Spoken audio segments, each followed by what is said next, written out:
ఎంత పోరాటం చేస్తున్నా సాక్ష్యాలు కానీ తారుమారవుతున్నాయి. ఎందుకు అవుతున్నాయి? ఇదే కోణంలో చూసుకుంటే వైఎస్ వివేకానంద హత్య కేసుకు సంబంధించి ఇప్పటికి ఒక కొలిక్కి రాలేదు. ఆ కేసు కూడా నీరు కారిపోయే క్రమంలో సునీతారెడ్డి గారైతే లోతైన విచారణ జరగలేదని చెప్పి ఆమె బాధ ఇంకెవరు తీరుస్తారు? ఇలాంటి క్రమంలోనే భారతిరెడ్డి గారికి అదే చనిపోయిన టైంలో ఎవరు కాల్ చేశారు? సాక్షి మీడియాలో ఎడిటింగ్ చేసే ఒక వ్యక్తి వెంటనే కాల్ చేశారంట. తనకి ఎలా తెలిసింది వెంటనే తను చనిపోయింది?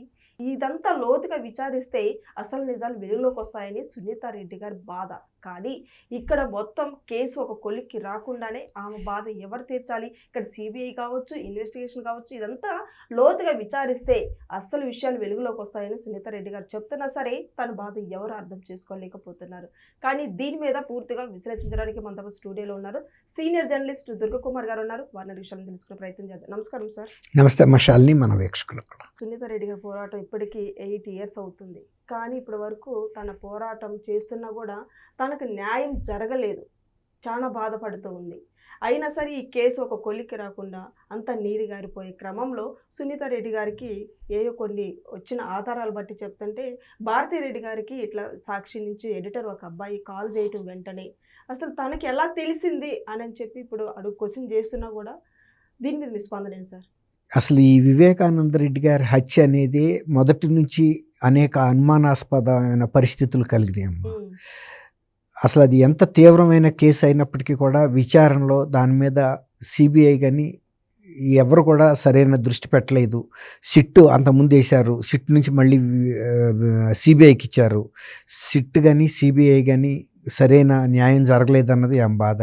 బేసికల్లీ సునీతారెడ్డి గారు ఒక ప్రముఖ డాక్టరు, అందులోనూ కంటేజియస్ డిసీజెస్ అంటే కరోనా లాంటి అంటువ్యాధులు, ఇలాంటి మహమ్మారులు ప్రబలే అలాంటి ప్రత్యేకమైన సబ్జెక్టులో ఆమె లండన్లో డాక్టర్ ఆఫ్ మెడిసిన్ చదివారు.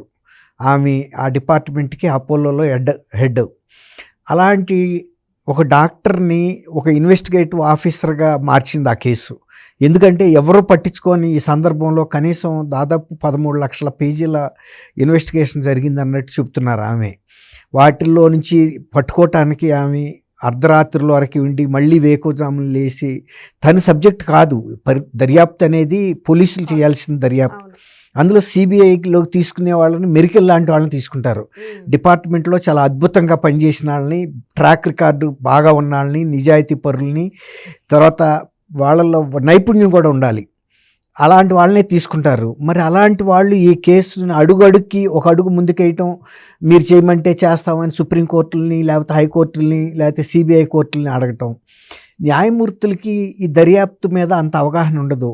తర్వాత దర్యాప్తు ఎంత చిన్న కేసు అయినా సరే దర్యాప్తు చేయాల్సిన కొన్ని ప్రాథమికమైన అంశాలు ఉంటాయి. అవి ఎలా జరిగింది, ఎవరు చేశారు, ఎందుకు చేశారు, ఎవరు లబ్ధి పొందారు, ఎవరు అమలు చేశారు, దీని ప్రధాన ఉద్దేశం ఏంటి, ఇలాంటి కొన్ని కీలకమైన అంశాలు దర్యాప్తులో కవర్ అవ్వాలన్నీ. అది పూర్తిగా అట్లా జరగలేదు ఈ కేసు. అంటే ఏదో కంటి తుడుపుగా చేశారే తప్ప చేశామంటే చేశాం మమ అన్నట్టుగా జరిగిందనేదే సునీతారెడ్డి గారు ఇవాళకి కూడా ఆమె పడుతున్న ఆవేదన. అదే అంశాన్ని సిద్ధార్థ లూథ్రా లాంటి ప్రముఖ లాయర్లను పెట్టుకుని సుప్రీంకోర్టులో వాదించినా కూడా సుప్రీంకోర్టు కూడా లూథ్రా గారు చెప్పిన కీలక అంశాలను పట్టించుకోలేదు అనేది వాళ్ళకి అసంతృప్తి మిగిలిపోయింది. ఇప్పుడు 3వ ఛార్జ్ షీట్ కూడా వీళ్ళు సిబిఐ కోర్టు హైదరాబాద్లో ఫైనల్ ఛార్జ్ షీట్గా దాఖలు చేశారు సిబిఐ వాళ్ళు. ఇంకా ఇంతకన్నా విచారించడానికి మా దగ్గర ఏమీ సమాచారం లేదు అని కేసు చెప్తున్నారు. ఇప్పుడు సునీత గారు చెప్పేది ఏంటంటే అసలు ఈ వివేకానంద రెడ్డి గారిని చంపాల్సిన అవసరం ఎవరికి ఉంది ప్రాథమికంగా? ఇది ఒక రాజకీయంగాను కుటుంబ పరంగాను జరిగిన అంశం. షర్మిల గారు కూడా అదే చెప్పారు. మా బాబాయ్ హత్య అనేది ఏదో యాదృచ్ఛికంగా జరిగింది కాదు, ఎవరో బయట వాళ్ళు వచ్చి చేయలేదు, అది కడప నియోజకవర్గ ఎన్నిక అంశం. మా కుటుంబం తరపునే పోటీ చేయాలి వైఎస్ఆర్సీపీ తరపున అని అడిగారు, నన్నే పోటీ చేయమని అడిగాడు, లేకపోతే తను చేస్తానన్నాడు. ఇంకొక ఎవరికి ఇవ్వటానికి ఆయనకి ఇష్టం లేదు, కేవలం రాజారెడ్డి వంశీకులు మాత్రమే చేయాలి అని. ఎందుకంటే ఈ కుటుంబాన్ని ఈ స్థాయికి తీసుకొచ్చిన వ్యక్తులు రాజారెడ్డి కుటుంబీకులు మాత్రమే. లాభం పొందినా నష్టం పొందినా ఆయన కూడా ఆ ఫ్యాక్షనిజానికి బలయ్యాడు. అందువల్ల వేరే వాళ్ళు ఈ రాజకీయ లబ్ధి పొందడం ఆయనకి ఇష్టం లేదు. కాబట్టి నన్ను పిలిచి మాట్లాడిన కొద్ది రోజులకే ఇది జరిగింది. అందువల్ల ఆమె ఒక స్పష్టత అయితే అక్కడ ఇచ్చింది. ఇచ్చినప్పుడు ఆమె చెప్పిన స్టేట్మెంట్ని వాంగ్మూలం తీసుకుని అక్కడ పక్కన పెట్టేస్తే ఇంకా దర్యాప్తు ఏముంటుంది? ఆమె ఇచ్చిన వాంగ్మూలంలో నుంచి విషయం గ్రహించి ఎవరు దీని మూలాన లబ్ధి పొందారు, అవినాష్ రెడ్డికి టికెట్ ఇచ్చారు, ఎవరు ఇచ్చారు? జగన్మోహన్ రెడ్డి గారు ఇచ్చాడు. వివేకానంద రెడ్డి గారు ఏం కోరుకున్నాడు? వాళ్ళకి ఇవ్వద్దని కోరాడు. కాబట్టి ఆయన్ని లేపేశారు. లేపేసిన తర్వాత షర్మిలకి ఇవ్వాలన్న కోరిక ఆయనకి నెరవేరలేదు. ఇలాంటి అంశాలతో పాటు అసలు అక్కడ హత్య జరిగిన రోజు అత్యంత ముందుగా తెలిసిన వ్యక్తి భారతి గారికి ఫోన్ వచ్చింది. భారతి గారు కింద అప్పుడు ఎన్నికల ప్రణాళికని రచించడం కోసం ఉమారెడ్డి వెంకటేశ్వర్లు గారు, తర్వాత ఐఏఎస్ ఆఫీసర్ ఒక ఆయన, వీళ్ళందరూ సలహాదారు. వీళ్ళు ఉన్నప్పుడు పైకి వెళ్ళాడు. కిందకు వచ్చిన తర్వాత వెంటనే బాబా ఈజ్ నో మోర్ అని చెప్పారు, చిన్నాన్న ఈజ్ నో మోర్ అని. వాళ్ళు కూడా ఏమనుకున్నారు? ఏదన్నా సహజ మరణంగా జరిగి ఉంటుంది, ఏ గుండె నొప్పి వచ్చి ఉంటుందని అనుకున్నారే కానీ బాబా ఈజ్ నో మోర్ అని ఆయన రీజన్ చెప్పలేదు. మరి సావు కబురు చెప్పినాడికి ఎందుకు చచ్చిపోయాడో తెలియకుండా ఉండదు కదా అక్కడి నుంచి చెప్పారంటే. తర్వాత అసలు ఫస్ట్ నిజంగా కనుక చెప్పాలంటే ఆయన మరణ వార్త చెప్పాల్సిన వ్యక్తి ముందు ఆయన భార్యకి చెప్పాలి, ఎవరైనా అక్కడ బాధ్యత గల వ్యక్తి అయితే. అట్లాగే తర్వాత ఈమెకి చెప్పాలి, సునీత గారితో చెప్పాలి. తర్వాత అట్లాగే జగన్మోహన్ రెడ్డి గారికి పని వాళ్ళు చెప్పారు అనుకోండి. చెప్పినా జగన్మోహన్ రెడ్డి గారు వెంటనే మరు నిమిషంలోనే వీళ్ళకి చెప్పాడు, కానీ సునీత గారికి కదా చెప్పాలి. ఆమె కదా వెంటనే, ఆమె ఏకైక వారసురాలు ఆయనకి. ఆయన కొడుకులు కూడా లేరు, చెప్పలేదు. పిన్నికి చెప్పలేదు. అంటే ఈయన అంత కూల్గా ఎట్టా తీసుకున్నాడు? అంటే ఆయనకి కొంత అవగాహన ఉంటే తప్ప అలాంటి అంశాన్ని జీర్ణించుకోవటం కష్టం అంత సడన్గా.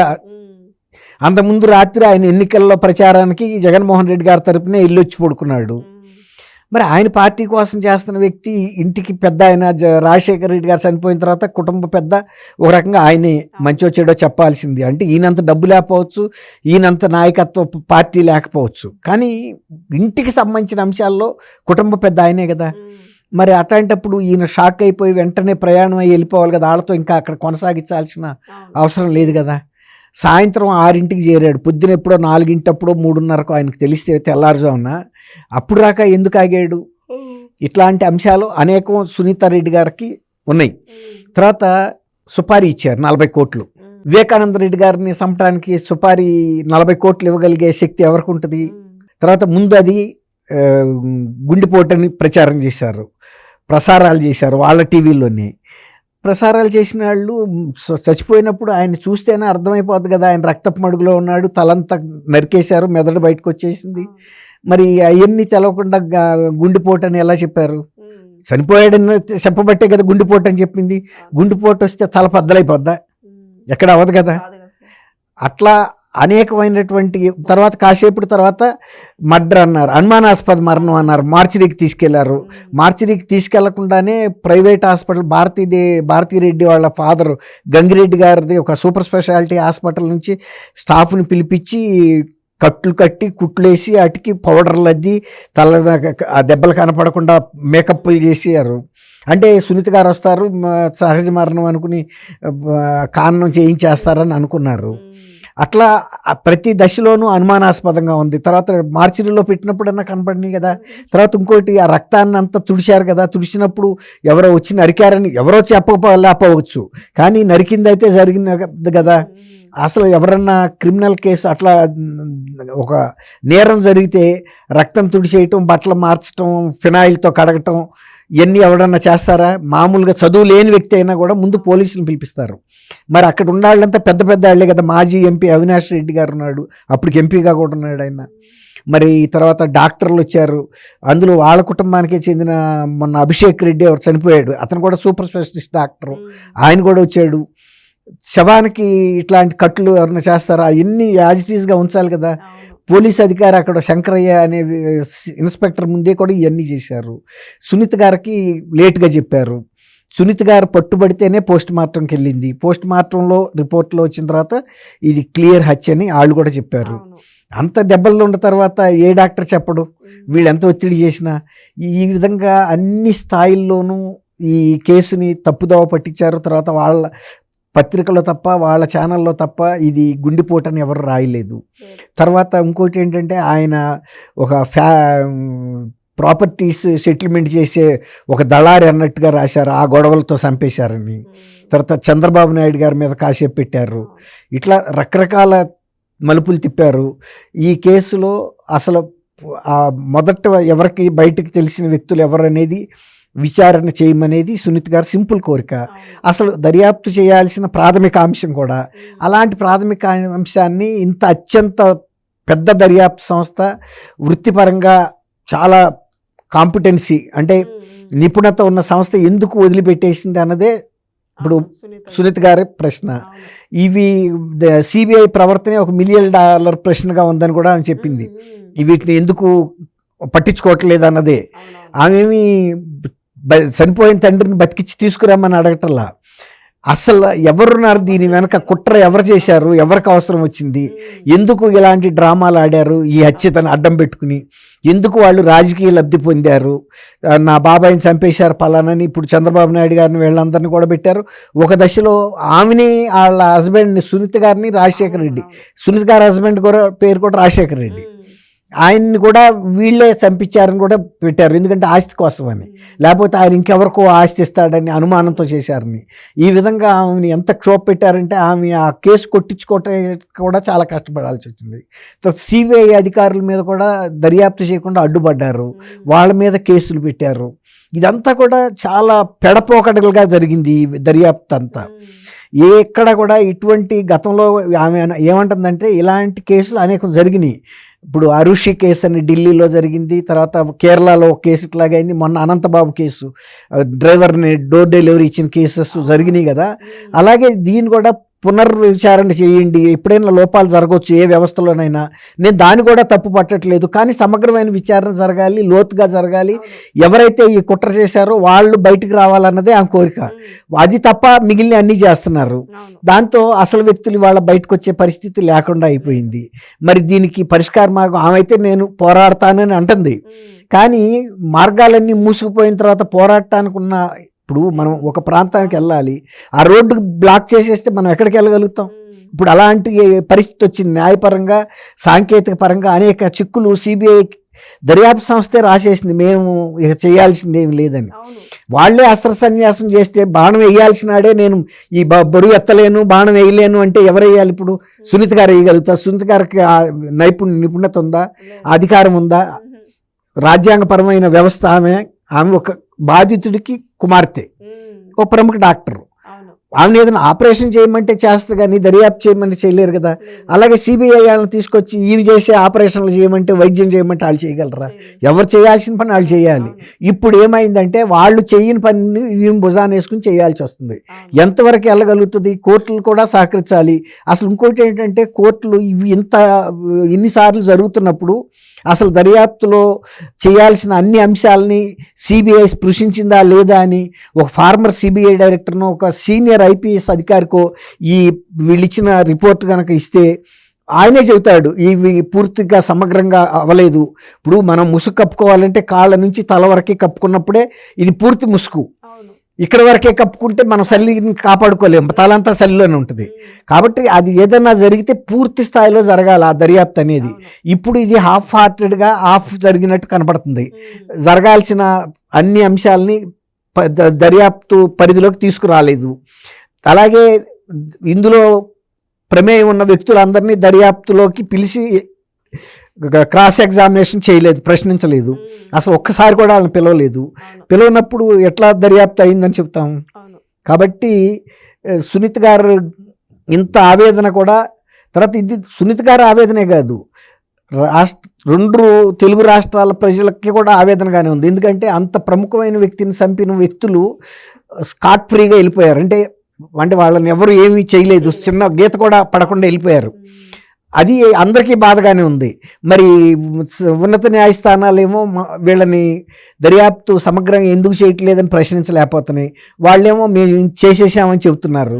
ఇప్పుడు సునీత గారు ఏం చేయగలుగుతుంది? న్యాయమూర్తులు కూడా ఇప్పుడు మిమ్మల్ని విజయవాడ వెళ్ళమని కారు ఇచ్చాము, నువ్వు సగం దూరం వెళ్ళి అయిపోయింది వచ్చేసానంటే అడుగడుక్కి తోసి నిన్ను విజయవాడ రాక తీసుకెళ్ళడం సాధ్యం అవుతుందా? నీకుండాలి, నన్ను విజయవాడ వెళ్ళమన్నారు, నా గమ్యం విజయవాడ, సూర్యాపేటలో నువ్వు ఆగిపోయి నేను వెళ్ళిపోయాను విజయవాడ అంటే దానికి ఇక నిష్కృతి లేదు.